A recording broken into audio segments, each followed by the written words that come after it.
as a chicken parent volunteer, there's two different duties you can sign up for. So there's morning, and that's unlocking the gate, unlocking the garden door, and letting the girls out. And then feeding them. When you get the eggs, and you also have to know about the chickens because you don't want to give them things that are bad for them. You have to change their water, which kind of slashes around. And what else do we do? Do we give them food and water? We give them food and water. You would have to. You can't mind getting a little dirty. You have to be willing to get dirty. Scooping their poop. Take the poop out of the ground. You have to clean up their poop.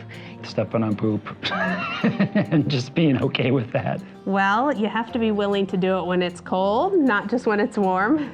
You have to be reliable because it's such a big responsibility. And you also have to be really mindful because if you don't shut the door, then they'll escape.